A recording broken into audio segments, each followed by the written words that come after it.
Première question que j'ai pour vous, c'est ce qu'on doit retenir de votre allocution de ce matin.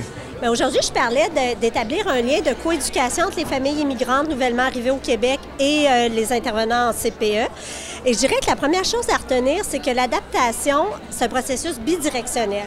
On pense souvent à ce que toute la famille et les parents et les enfants doivent faire pour s'intégrer ou s'adapter au Québec, mais la société d'accueil, et dans notre cas, les intervenants, ont aussi à faire un effort pour s'adapter et faire un bout vers la famille. Donc, c'est vraiment, on fait une place, mais il faut aussi qu'ils sentent qu'ils ont une place. Qu'est-ce que ça représente comme principaux défis? Bien, pour les parents, en fait, il faut être conscient que les parents immigrants sont aussi aux prises comme adultes avec de nombreux défis. Ils font face à des défis d'adaptation importants. Il y a des obstacles systémiques, vous le savez, au plan de la recherche d'emploi, les revenus, tout ça. Donc, il y a un niveau de stress là. Il y a un cumul de stress comme adulte qui s'ajoute à des défis comme parents nouvellement arrivés au Québec. Donc, c'est des parents qui ne deviennent pas parents le matin qu'ils débarquent à l'aéroport. Ils ont déjà été parents, mais dans un contexte tout à fait différent. Donc, on doit s'adapter à un nouveau contexte. On doit suivre le rôle. Chaque membre de la famille s'adapte à un rythme différent, des défis différents. Toutes les fonctions changent dans la famille.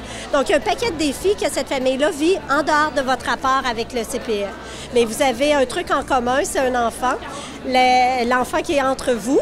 Les parents, la réussite de l'enfant ou le bien-être de l'enfant est au centre du projet migratoire. Les parents, qu'ils soient immigrés ou réfugiés, immigrants ou réfugiés, en parlent. C'est vraiment au cœur de leur projet, le mieux-être de l'enfant. Puis souvent, eux-mêmes font des renoncements extrêmement importants comme personne pour le mieux de l'enfant.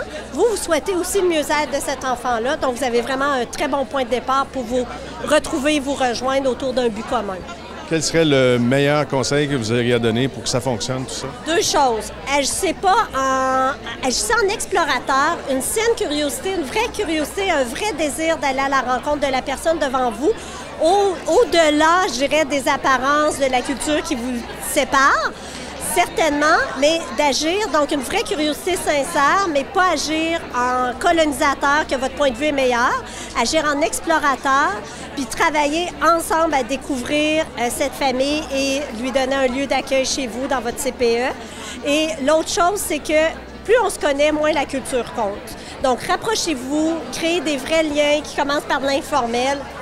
Puis vous allez voir que plus la relation s'établit, moins la question de la culture va devenir importante. Puis un jour, vous allez complètement oublier ce premier niveau de lecture où il y a tant de différences. Vous allez vous retrouver dans plein de choses aussi.